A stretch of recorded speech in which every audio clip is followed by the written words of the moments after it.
இன்றைக்கி என்னுடைய காலையிலேருந்து ஈவினிங் வரை என்ன வேலை அப்படின்னு பார்த்தீங்கன்னா, நாளைக்கு வந்து பார்த்தீங்கன்னா சண்டே சரிங்களா. அதனால் வந்து நம்ம கண்டிப்பாக மார்க்கெட்டுக்கு போய் தான் ஆகணும். இன்றைக்கி சனிக்கிழமை வாங்கினா தான் ரேட்டு கம்மி, நாளைக்கெல்லாம் வந்து டபுள் ரேட்டாக இருக்கும்.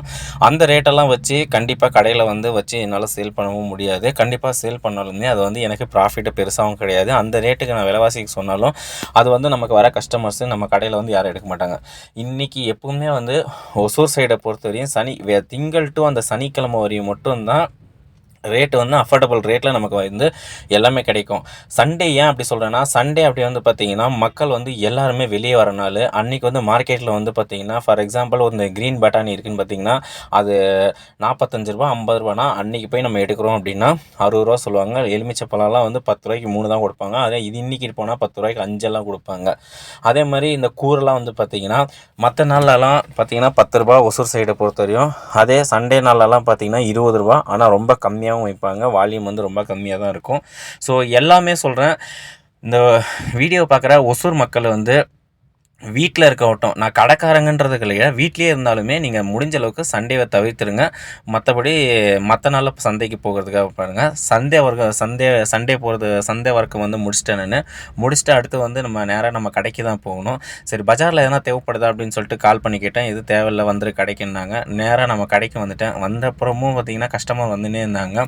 அப்புறம் அவங்களுக்கு எல்லாத்தையும் கட்டி கொடுத்து இது பண்ணுறதுக்குள்ள பசங்க ஒரு பக்கம் வந்து ஒரு மாதிரி ரொம்ப சேட்டை பண்ணிகிட்டே இருக்கிறாங்க. அவங்கள தூங்க வைக்கலாம் பார்த்தா ஸ்கூல் லீவு.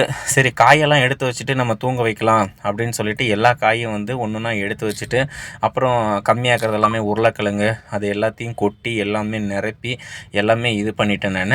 அது முடிஞ்சு அடுத்து வந்து பார்த்திங்கன்னா ஒரு டைம் வந்து செக் பண்ணுவேன், காய் எதனாச்சும் கரெக்டாக இல்லாமல் வச்சுருக்கேனா, அதாவது வந்து பார்த்திங்கன்னா ஒரு மாதிரி கெட்டு போனது எதனா இருக்கா அப்படின்னு சொல்லி பார்த்தேன். எல்லாமே நட்டாக இருக்குது. ஏன்னா இன்றைக்கி நம்ம ஃப்ரெஷ்ஷாக வச்சா நாளைக்கு ஓரளவுக்கு வந்து மோஸ்ட்லி எல்லோரும் ஓடிடும். அதுக்கப்புறம் வந்து பார்த்திங்கன்னா அது முடிச்சுட்டு அதுக்கப்புறம் வந்து பார்த்திங்கன்னா எங்கள் ஒய்ஃப் வந்து ஐட்டம் ஆர்டர் போட்டிருந்தோம். அது எல்லாம் வந்துருந்துச்சு. அது எல்லாத்தையும் தூக்கி எல்லாத்தையும் நம்ம அரேஞ்ச் பண்ணி எடுத்து வைக்கிறதுக்குள்ளே பெரிய பாடு.